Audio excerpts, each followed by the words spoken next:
et à toutes. Nous sommes ravis de vous accueillir pour ce premier événement qui marque notre semaine de l'évolution professionnelle.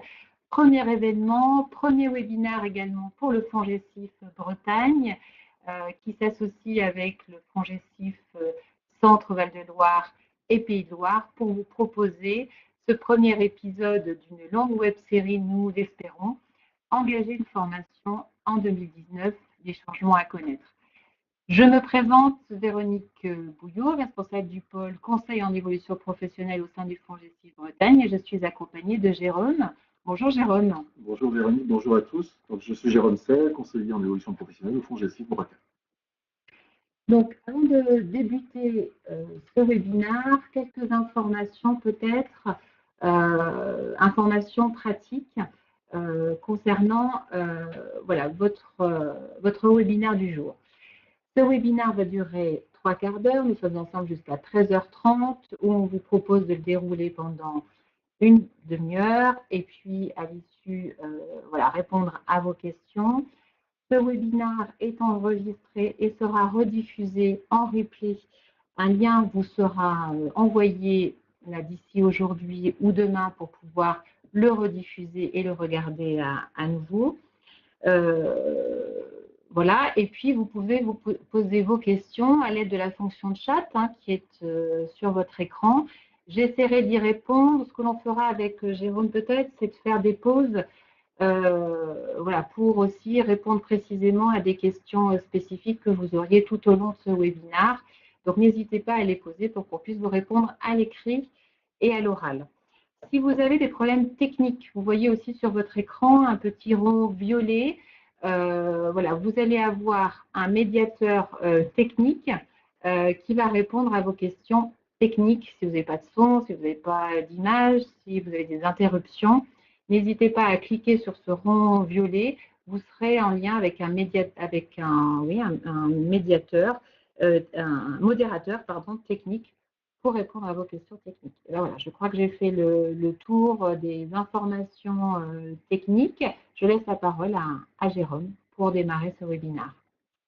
Merci Véronique. Ce webinaire, il est là pour répondre peut-être à plusieurs objectifs. C'est vous aider peut-être à comprendre un peu les changements que va impliquer cette réforme de la formation professionnelle, les nouveaux dispositifs. Alors, simplement, on va parler des dispositifs qui concernent les salariés aujourd'hui, parce que cette loi, elle concerne pas mal de points. Aujourd'hui, on va se limiter aux points qui concernent les salariés. Donc, on n'abordera pas l'apprentissage ou l'assurance chômage. C'est aussi de vous permettre peut-être de mieux repérer les interlocuteurs, ceux qui existent et éventuellement les nouveaux qui vont être aussi impliqués par cette réforme.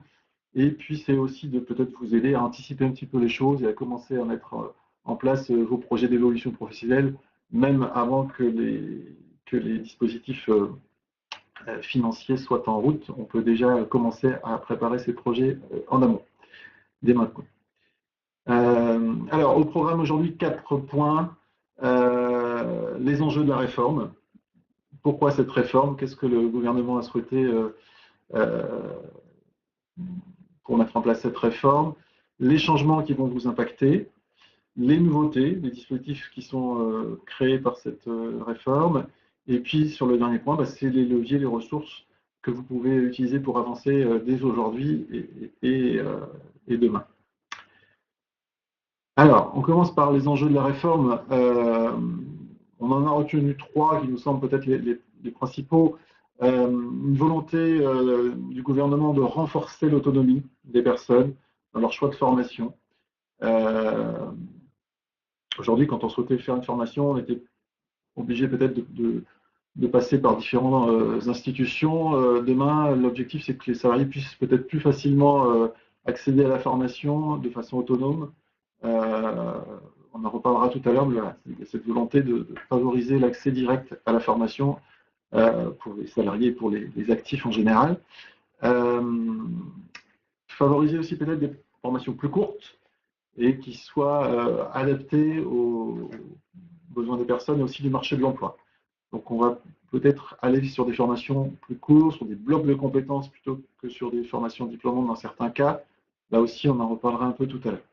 Et le troisième point, c'est volonté de réaffirmer le rôle du conseil d'évolution professionnelle, de peut-être le faire mieux connaître des salariés, de façon à ce qu'il soit utilisé plus régulièrement par les salariés tout au long de leur vie professionnelle. Alors, sur les changements, il y en a pas mal. On va vous dérouler un petit peu les principaux.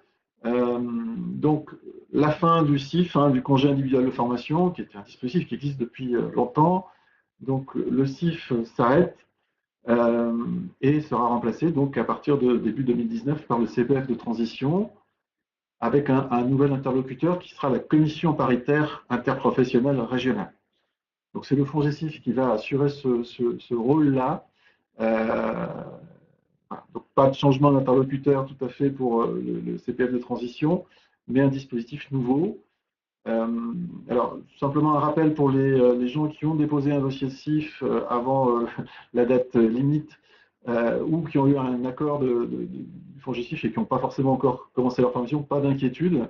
Les dossiers CIF qui auront été acceptés seront bien financés jusqu'au bout. Autre changement, c'est sur le CPF.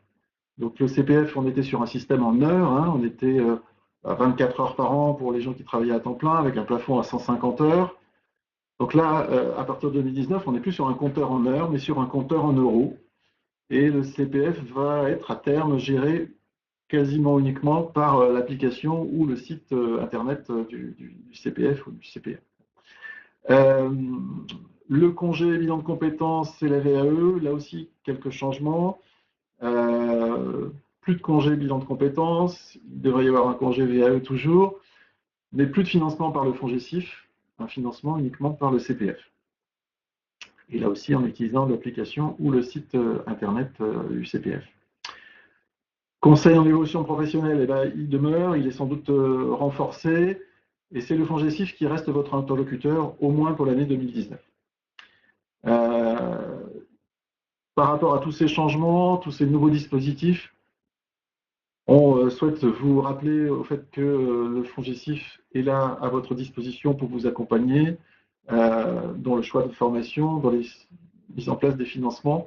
Donc n'hésitez pas à faire appel au conseil d'évolution professionnelle, que ce soit maintenant ou en 2019 avec les nouveaux dispositifs. Alors, sur le CPF, le grand changement, c'est notamment la monétisation. Donc, on n'est plus sur un compteur en euros, en heures, pardon, on est sur un compteur en euros. Donc, les salariés vont acquérir 500 € par an à partir de 2019, pendant donc 10 ans, pour arriver au plafond de 5 000 €. Pour les salariés peu qualifiés ou sans qualification, donc qui ont moins qu'un diplôme équivalent à un CAP, BEP, on sera à 800 € par an, et donc un plafond de 8 000 €. Ce plafond de 8 000 €, il vaut aussi pour les personnes en situation de handicap. Donc les heures que vous avez aujourd'hui sur vos comptes CPF ou DIF, qui était le dispositif qui existait avant le CPF, avant 2015, ces heures vont être converties en euros. Donc là, on est en attente du décret qui va fixer le taux de conversion. On parle de 14,28 €. Ce n'est pas encore tout à fait officiel, mais ça devrait être 14,28 €. Donc, vos heures de CPF vont être transformées en euros. C'est-à-dire que si vous avez 100 heures de CPF sur votre compte, vous devriez avoir 1 428 € sur votre compte au 1er janvier. Autre petit changement, pour les gens qui travaillent à temps partiel, vous devriez avoir les mêmes droits que les gens qui travaillent à temps plein si vous faites au moins un mi-temps. Donc si vous travaillez à mi-temps, vous aurez aussi 500 € par an ou 800 € si vous n'avez aucune qualification. Point important aussi, on en parlait tout à l'heure sur le CPF, c'est la création d'une application mobile, sans doute donc à l'automne 2019, qui vous permettra de gérer votre CPF entièrement en ligne, donc via l'application ou via le site internet, pour les gens qui n'ont pas forcément la volonté d'utiliser leur smartphone, qui n'ont pas de smartphone, il y aura toujours le site internet. Cette application, elle sera beaucoup plus riche que ce qui existe aujourd'hui sur le site monconactivité.gouv.fr qui gère le CPF pour l'instant. Donc ça devrait être beaucoup plus riche, dans le sens où vous aurez accès à l'offre de formation, à toutes les formations qui existent sur un territoire donné. Vous aurez les dates des formations, le coût des formations, les taux de réussite à l'examen sur les dernières sessions, les taux d'insertion dans l'emploi pour les anciens stagiaires. Enfin, vous aurez beaucoup plus d'informations et vous aurez la possibilité d'avoir aussi les modalités d'inscription à la formation, les modalités de sélection et de payer directement la formation via l'application CP. Alors, j'ai une question, Jérôme, justement sur les formations qui pourront être financées par le CPF. Alors, les formations financées par le CPF, là aussi quelques changements. Il y avait jusqu'à maintenant des listes de formations qui étaient éligibles au CPF, donc des listes qui étaient en fonction de la région, en fonction de la branche dans laquelle on travaillait, en fonction de son statut, si on était salarié ou demandeur d'emploi. Au 1er janvier, il n'y a plus de liste CPF. Seront éligibles au CPF toutes les formations certifiantes, c'est-à-dire inscrites au répertoire national de certification professionnelle, ou les formations recensées dans ce qui s'appelait l'inventaire des formations du RNCP. Donc ça, toutes ces formations-là seront éligibles au CPF. Donc voilà, il faudra vérifier si la formation que vous voulez faire, elle est éligible. Alors l'application le permettra, mais effectivement, dans un premier temps, il y a toujours le moteur de recherche du site Internet. Mais voilà, il n'y aura pas une formation est éligible pour un tel et une formation ne l'est pas pour un autre. Seront éligibles aussi donc, le bilan de compétences, la VAE, ça n'a pas de changement de ce côté-là. Autre changement, c'est les permis. Seront éligibles d'office au CPF les permis B, C, D, enfin voilà, tous les permis lourds et le permis B. Je crois qu'on a fait le tour. Donc effectivement, toutes les formations qui ne sont pas certifiantes ne pourront pas être financées par le CPF. Et ce sera la même chose pour le CPF de transition. Alors, une autre question aussi de Ciné. Pour un financement de bilan de compétences, je dois juste créer mon dossier de formation sur mon CPA et après, il se passe quoi? Comment le centre de formation est payé, Jérôme? Alors, ça se mettra en place. Les paiements, ça sera qu'à partir de septembre, septembre-octobre 2019. Donc, pour l'instant, quand vous avez créé votre dossier sur le site du CPF, du CPA, on rappelle, Jérôme, compte personnel d'activité. Voilà, compte personnel d'activité, qui regroupe d'autres comptes. On ne va pas rentrer dans ces détails-là aujourd'hui parce que c'est un peu complexe. On va surtout parler du compte CPF. Donc, si vous avez effectivement fait une demande sur créer un dossier sur le site CPF, pour l'instant, il faut toujours envoyer la demande de financement auprès de votre OPCA, qui est le fonds formation de la branche dans laquelle vous travaillez. N'hésitez pas à nous passer un coup de fil si vous avez du mal à déterminer de qui vous dépendez, de quel OPCA vous dépendez. Voilà, contactez votre fonds GESIF qui pourra vous informer sur l'OPCA dont vous allez dépendre pour le financement. Donc, pour l'instant, au moins jusqu'à l'automne 2019, c'est toujours les OPCA qui financent le CPF, en tout cas pour les salariés.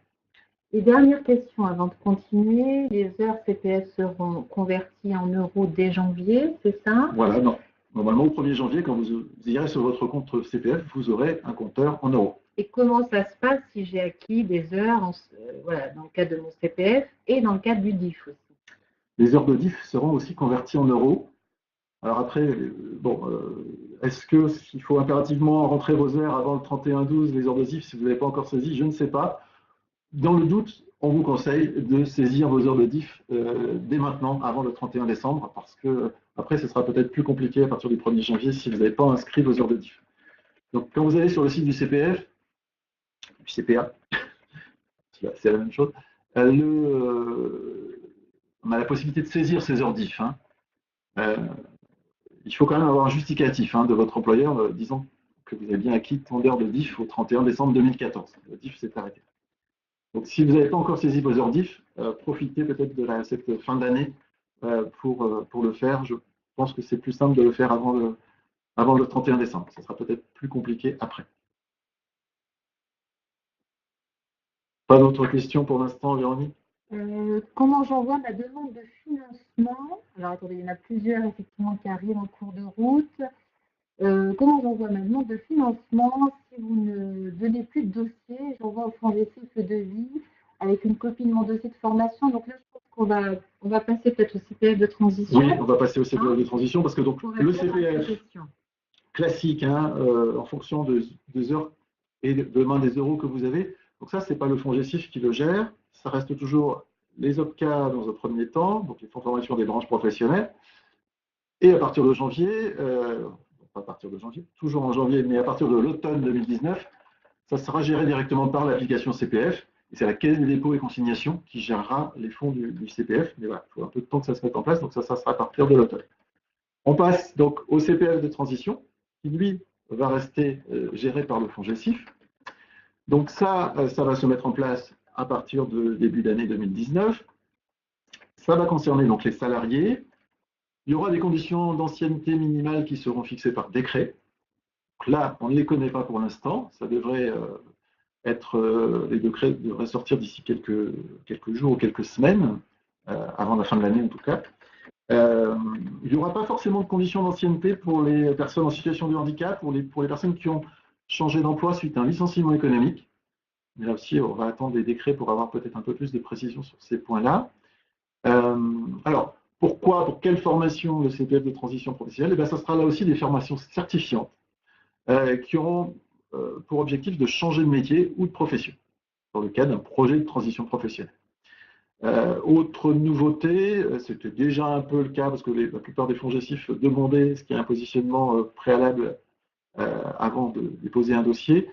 C'est renforcé par la loi, cette volonté-là, de façon à ce que la formation soit adaptée en fonction de vos acquis, que l'organisme de formation prenne en compte les acquis de votre expérience pour vous proposer une formation qui soit adaptée à votre situation et à vos acquis.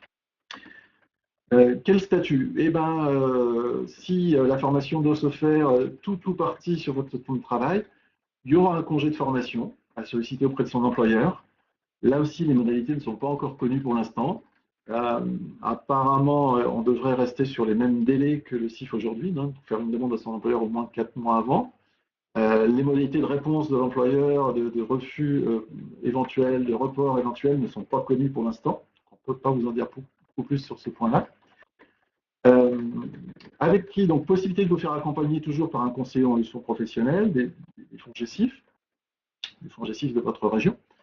Voilà, ce n'est pas obligatoire dans le cadre d'un CPF de transition, mais c'est quand même fortement recommandé. Alors, qui décide, qui finance? Donc, c'est la commission paritaire interprofessionnelle régionale qui va décider de valider le projet et donc de le financer. Cette commission donc va être gérée par le fonds GESIF, au moins pour l'année 2019, et puis une nouvelle structure qui succédera au fonds GESIF qui gérera donc le CPF de transition à partir de 2020. Et donc, il y aura, comme dans le cadre du CIF, une rémunération qui sera prise en charge par cette commission paritaire interprofessionnelle régionale, fonds GESIF pour 2019. Le montant de cette rémunération n'est pas connu. Là aussi, c'est un décret qui va fixer le montant de la rémunération. Voilà. On ne peut pas vous en dire beaucoup plus là non plus pour l'instant, mais ça devrait être connu, je pense, d'ici quelques semaines. Alors, j'ai une question à la fois de Fiona et de Studio M. Alors, transition professionnelle, il s'agit bien là de projet de reconversion, Jérôme. Bon, il semblerait, je pense que les décrets seront peut-être un peu plus précis. On parle bien dans la loi de changement de métier ou de profession. Alors maintenant, je pense qu'il va falloir que peut-être les décrets précisent un peu les choses. Donc, on pense bien sûr à la reconversion, mais est-ce quelqu'un qui est comptable et qui veut devenir comptable, est-ce qu'on considère que c'est un changement de métier, un changement de profession ou pas? Ça, peut-être que les décrets nous permettront d'affiner un petit peu la compréhension de cette définition de la loi. Autre aussi question, et je pense que vous êtes nombreux dans ce cas, donc c'est effectivement M. Trouillot qui la pose. Voilà, j'ai un projet de formation et je souhaite valider un dossier d'inscription à partir du mois d'avril 2019 pour une formation des professeurs des écoles qui souhaiteraient intégrer en formation continue. Est-ce que je suis dans le bon timing ou pas? Comment faire? Voilà. Est-ce qu'il y a un dossier ou pas qui sera formalisé dans le cadre du CPF des transitions? Voilà. Quelles sont les démarches préconisées, Jérôme? Alors aujourd'hui, sur le financement, c'est un petit peu compliqué parce que vous je vous le dis depuis tout à l'heure, tous les décrets ne sont pas encore parus, donc les modalités précises ne sont pas connues. Donc pour l'instant, les FONGECIF ne peuvent pas mettre en place déjà des dossiers de demande de CPF de transition tant que les modalités ne sont pas connues. Donc ça va se mettre en place à partir de début 2019, peut-être pas au 2 janvier, mais dans le courant des premières semaines de 2019. Donc on peut envisager effectivement pour des gens qui ont un projet de formation en septembre que ça ne devrait pas poser de problème. Hein. Les dossiers seront sans doute opérationnels dans les premières semaines de 2019. Et voilà, pour quelqu'un qui veut faire une demande de financement en avril pour une formation en septembre, normalement, on peut être relativement optimiste sur le fait que ça soit possible. Après, voilà, c'est encore compliqué de vous donner beaucoup d'assurance là-dessus parce que tant qu'on ne connaît pas les décrets, c'est difficile de mettre en place les dispositifs de financement. Il y a des questions sur le maintien de la rémunération. Donc là aussi, on attend les décrets sur les conditions de prise en charge. D'autres questions aussi, et ça revient à la stratégie de mobiliser l'ensemble des dispositifs. Vous êtes nombreux à poser la question sur si j'utilise, alors là on revient un petit peu en arrière, mon CPF, que j'utilise l'ensemble de mes euros, je n'aurai plus rien, voilà, dans le cadre d'un bilan de compétences par exemple, dans le cadre d'un accompagnement à la création d'entreprise. Je ne vais pas pouvoir me financer en plus une formation. Quels conseils on peut donner, Jérôme, sur l'utilisation justement de son compte CPF et de ses euros en CPF? Là aussi, effectivement, ça dépend de chaque situation, de chaque projet. Le conseil qu'on pourrait donner, c'est d'aller rencontrer un conseiller en évolution professionnelle pour essayer peut-être d'élaborer une stratégie à la fois en fonction du projet et effectivement en fonction des financements disponibles. Donc là, c'est compliqué de répondre à des situations individuelles parce qu'on ne connaît pas le projet de la personne qui a posé la question. Et même sur les dispositifs de financement, on ne connaît pas encore tout à fait les détails. Donc là-dessus, il faudra peut-être attendre vraiment la fin d'année et peut-être même le début 2019 pour vraiment élaborer des stratégies en termes de financement.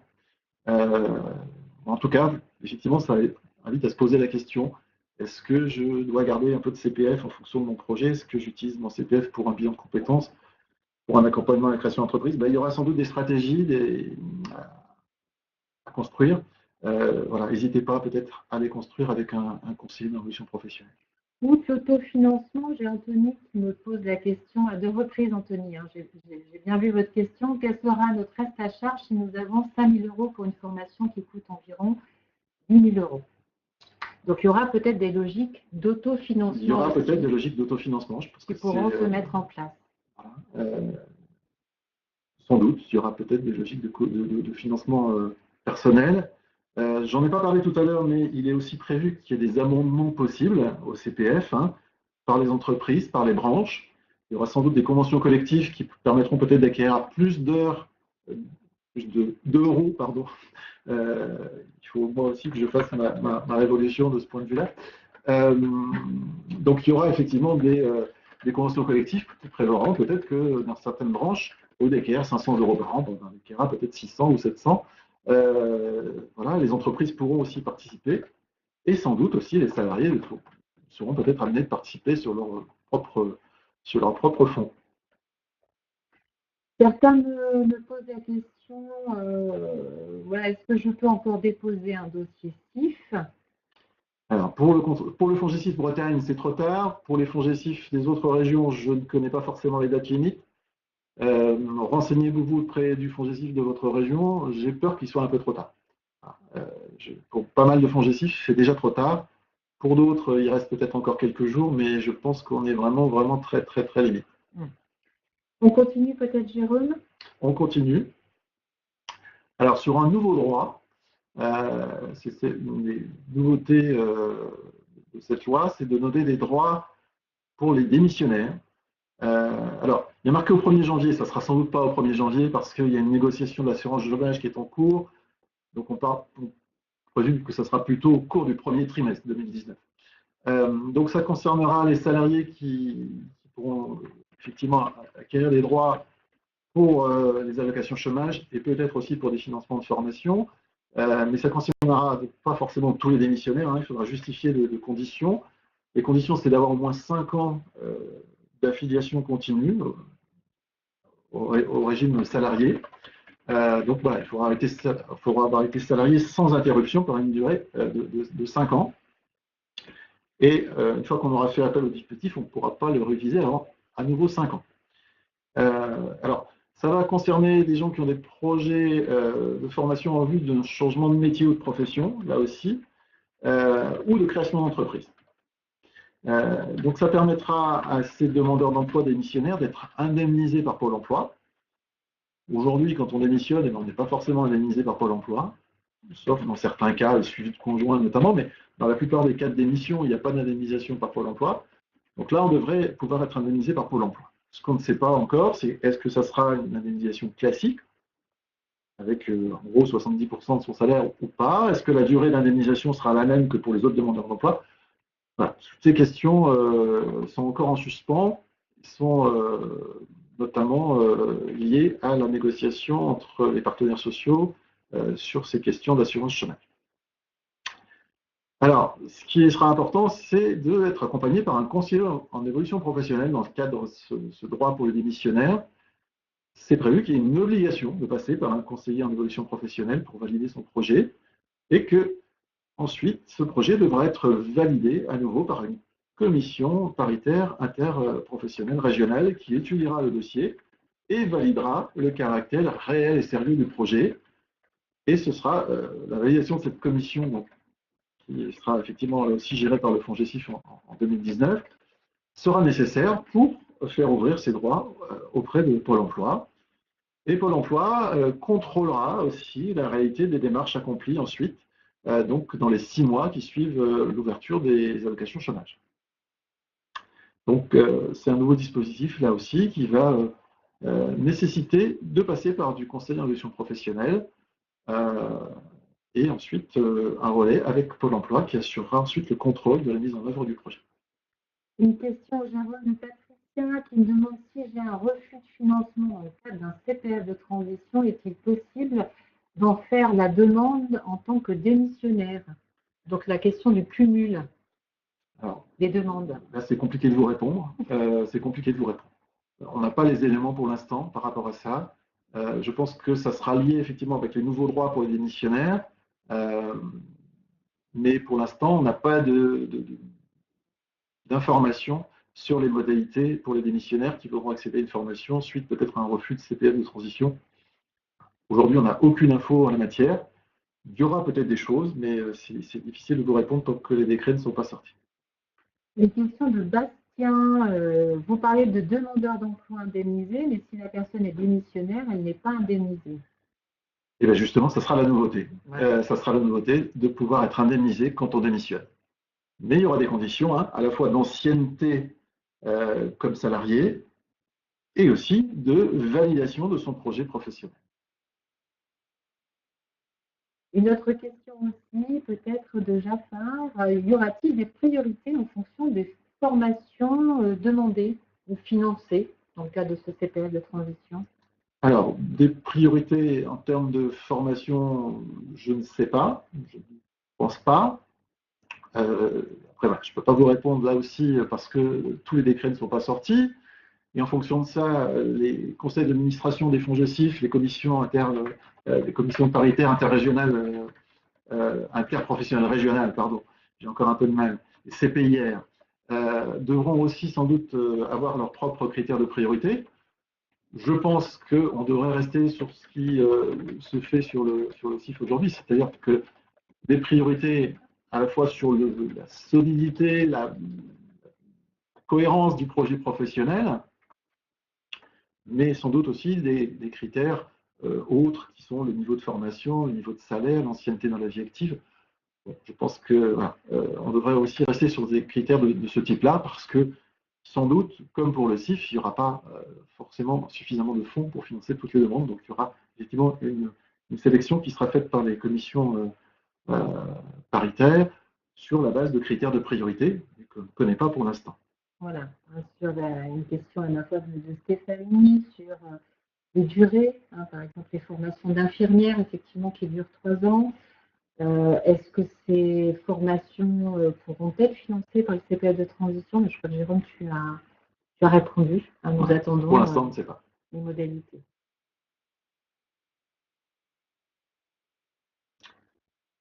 Pas d'autres questions? Alors, une question sur la notion d'affiliation.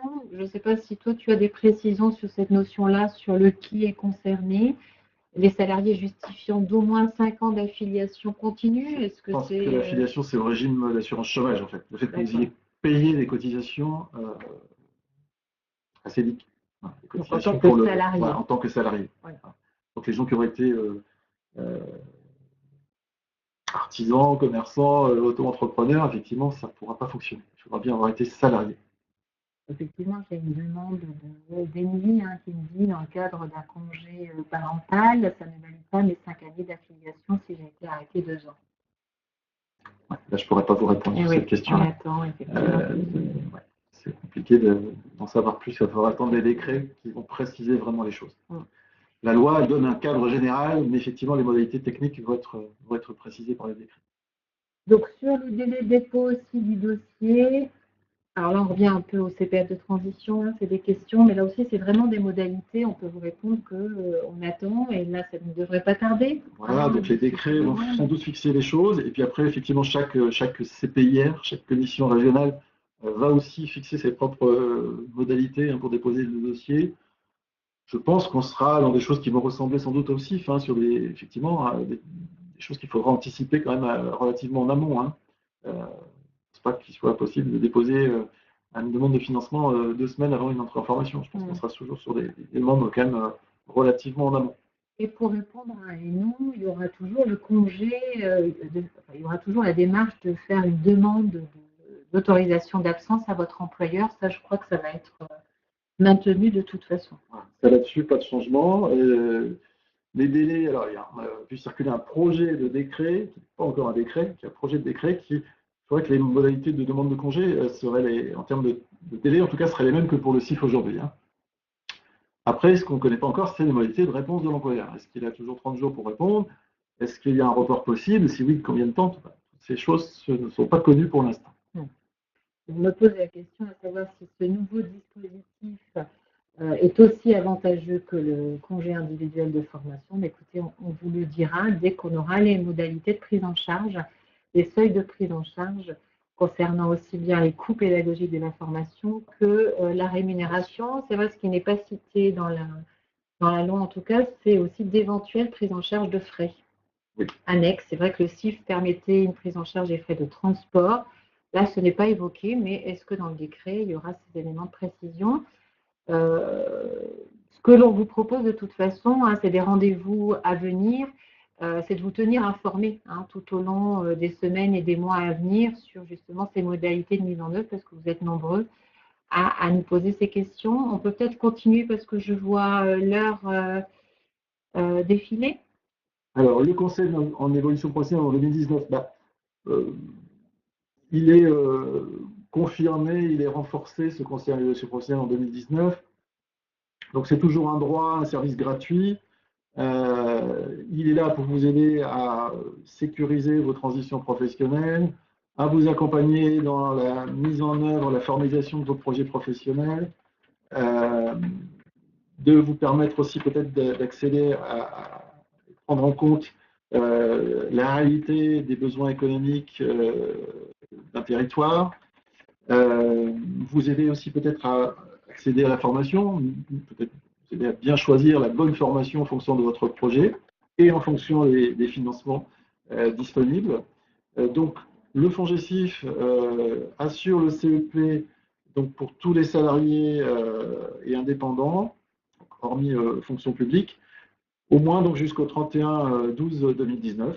Pour 2020, il y aura un appel d'offres qui désignera l'opérateur régional qui assurera le CEP. Alors, le lien avec le CPF de transition, on a déjà dit tout à l'heure, il n'y a pas d'obligation pour le CPF de transition de passer par un CEP, mais là aussi, on ne saurait trop vous le conseiller de rencontrer quand même un CEP avant de mettre en place un CPF de transition. Une question sur le CEP. Est-ce que le CEP va venir remplacer le bilan de compétences? Séverine nous pose la question. Non. Non, le CEP n'a pas forcément vocation à remplacer le bilan de compétences.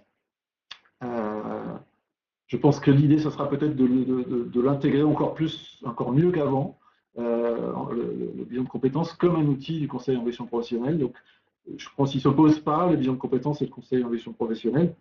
Ils vont sans doute s'intégrer peut-être davantage l'un à l'autre. Là aussi, il va falloir attendre des décrets sur le bilan de compétences. Je présume que voilà, le bilan de compétences va peut-être aussi évoluer un petit peu.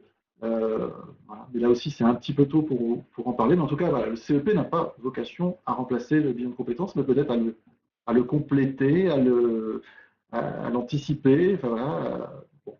Donc, pas de concurrence frontale avec le bilan de compétences. Mais au contraire, de trouver le moyen d'articuler les deux démarches dans le cadre de l'accompagnement de la personne au travers de son projet professionnel. Alors, j'ai Fontaine qui me pose une deuxième fois sa question, donc je vais la poser, Fontaine. Votre question, du coup, ce n'est pas sur le conseil en évolution professionnelle, mais là, c'est sur le CPF de transition. Donc, pour une formation qui démarre en janvier 2019, est-il encore temps de monter un dossier, ce que je comprends, et quels sont les délais de réponse? Et là, c'est ce qu'on a dit, hein, c'est que là, pour janvier 2019, il n'y aura pas de réponse en tout cas. Il n'y a pas le CIF puisque les dépôts de dossiers et la date limite était le 31 octobre 2018. Donc là, c'est fini. Hein, vous ne pouvez plus déposer de demande de financement dans le cadre du congé individuel de formation. Et comme là, pour l'instant, il n'y a pas de nouveau dossier CPF dont on ne connaît pas les modalités, là, il me semble difficile d'en faire la demande là sur novembre ou décembre pour un démarrage en janvier. Je pense qu'il va falloir que vous rencontriez un conseiller en évolution professionnelle pour voir comment vous pouvez reporter peut-être votre projet de formation parce qu'effectivement, en janvier 2019, pour le coup, il me semble difficile que vous puissiez rentrer en formation et qu'on n'a pas les moyens de financer, en tout cas, ni dans le cadre du CPF de transition, ni dans le cadre du CIF. Alors, regardez plutôt dans le cadre du CPF, mais là aussi, avoir la durée de votre formation.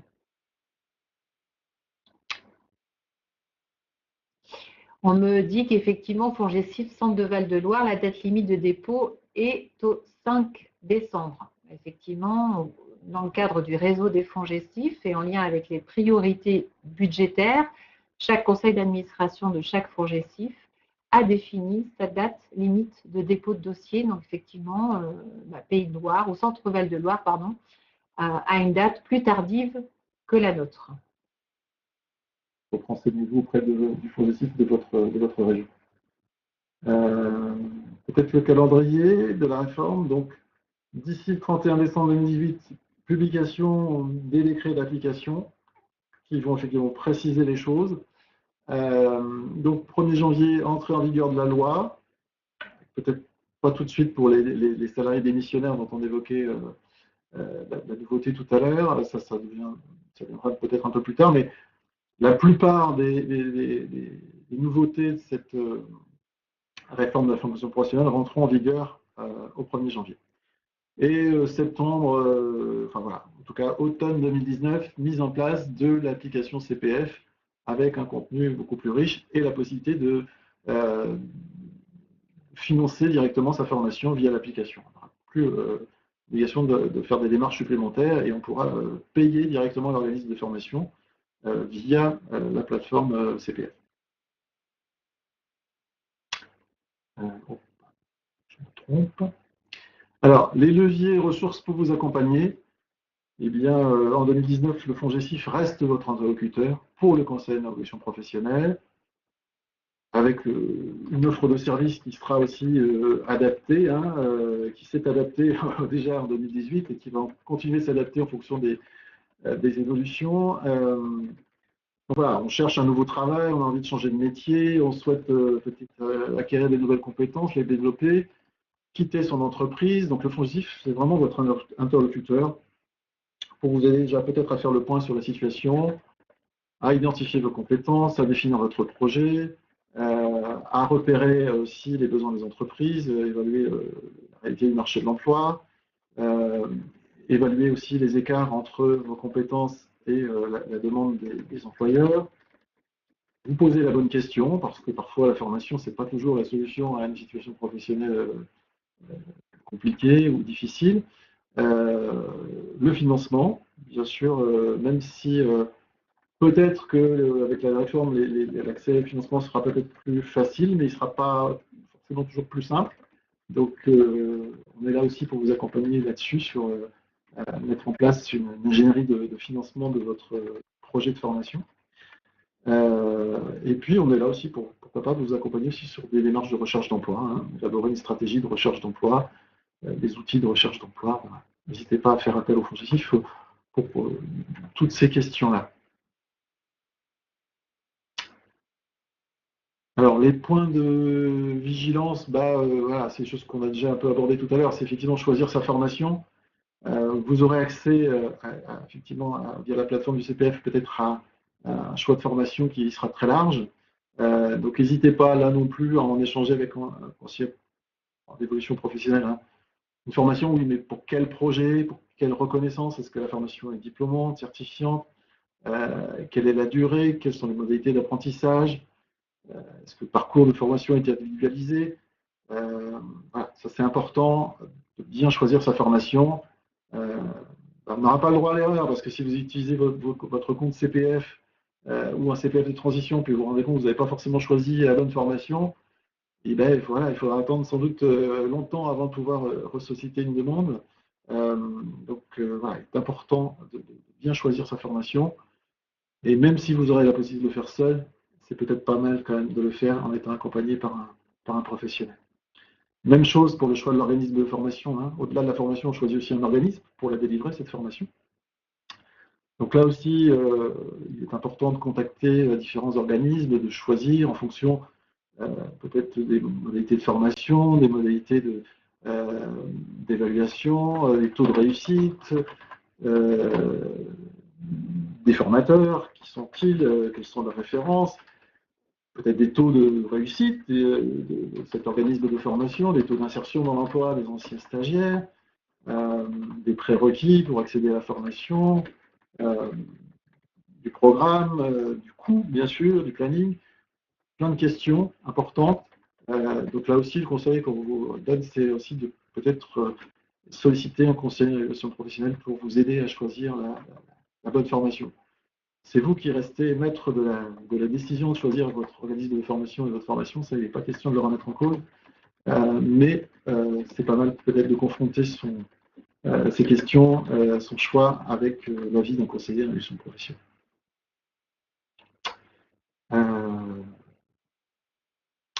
D'autres rendez-vous, voilà, la présentation est terminée pour l'instant, mais il y a d'autres rendez-vous prévus avec d'autres webinaires. N'hésitez pas à vous inscrire. Prochain épisode dès mercredi sur l'évolution professionnelle. Donc, on va revenir sur le conseil en évolution professionnelle pour peut-être vous expliquer encore mieux ce que c'est, ce qu'on peut vous proposer dans ce cadre-là. Vendredi, ça sera sur la VAE, la validation de l'expérience, des acquis de l'expérience, un dispositif qui n'est pas toujours très connu. Donc là, ce sera vous permettre de peut-être mieux connaître ce dispositif-là. Et puis le 4e épisode sera sur le choix de sa formation professionnelle, donc le 10 décembre. Il y aura sans doute d'autres webinaires, sans doute en début d'année 2019. En tout cas, entre chaque webinaire, n'hésitez pas à suivre notre actualité. Tous les FONGECIF du Grand Ouest ont une page Facebook, un compte Twitter, donc n'hésitez pas à nous suivre sur Twitter ou sur Facebook, sur les deux, pourquoi pas. On vous tiendra aussi informé des nouveaux décrets et en quoi ça vous impactera pour vos formations en 2019. Donc voilà, n'hésitez pas à nous suivre sur les réseaux sociaux. Je vais laisser la parole à nouveau à Véronique. Il nous reste pour les questions. 1 minute. Alors peut-être une question qu'on n'a pas évoquée. Et après 2019, qu'en est-il du CEP, Jérôme? Alors on l'a peut-être évoqué. Mais... Oui, rapidement. Alors le CEP, il va y avoir un appel d'offres qui va être lancé au cours de l'année 2019 pour qu'il y ait un opérateur qui soit désigné pour l'année 2020 et les 5 années. L'opérateur sera désigné pour 5 ans. Donc voilà, un nouvel opérateur en 2020. bon, je crois que le FONGECIF a bon espoir d'être encore opérateur, sous une forme ou sous une autre peut-être, mais voilà. Donc c'est un peu tôt pour en parler parce qu'il va y avoir un nouveau cahier des charges, un appel d'offres qui va se mettre en place en courant 2019 avec un nouvel opérateur en 2020. Peut-être une dernière question, on n'en a pas parlé. Existera-t-il un CPF de transition pour les CDD, Jérôme? Là aussi, c'est inconnu parce que les modalités d'ancienneté, hein, la loi dit qu'il y aura des conditions d'ancienneté à avoir pour accéder au CPF de transition professionnelle. Est-ce qu'il y aura des modalités spécifiques pour les CDD? Peut-être. Voilà. Mais pas de réponse à cette question-là pour l'instant. On en a entendu parler, mais effectivement, on attend là aussi plus de précision. Et peut-être toute dernière de Fiora, je ne comprends pas comment, via mon compte CPF, je peux faire une demande de formation qui sort de mon code APE actuel. Je cherche une formation de reconversion. Bah, effectivement, actuellement, c'était ce qui était compliqué pour choisir une formation dans le cadre des fameuses listes et listes de formation associées à votre secteur d'activité et donc code APE, où toutes les formations n'apparaissaient pas. L'avantage de ce nouveau CPF, c'est qu'il y aura plus de, alors il y aura des listes de formations, mais qui devront être seulement être inscrites au registre national des certifications professionnelles et registres spécifiques, mais il n'y aura plus de liste exclusive par secteur d'activité, ce qui va ouvrir le champ effectivement et le choix des formations. Voilà. Je vois que ça continue à réagir. Il est 13h31. Ce que je vous propose, en tout cas, nous vous remercions d'avoir été nombreux. Vous avez été plus de 130 à nous écouter pour ce premier webinaire. Donc, nous vous remercions voilà, de votre présence et de votre participation active. Et puis surtout, n'hésitez pas à nous contacter sur nos différentes plateformes téléphoniques. On a souvent fait le lien, et Jérôme l'a fait, voilà, de vous inviter à rencontrer l'un de nos conseillers en évolution professionnelle. N'hésitez pas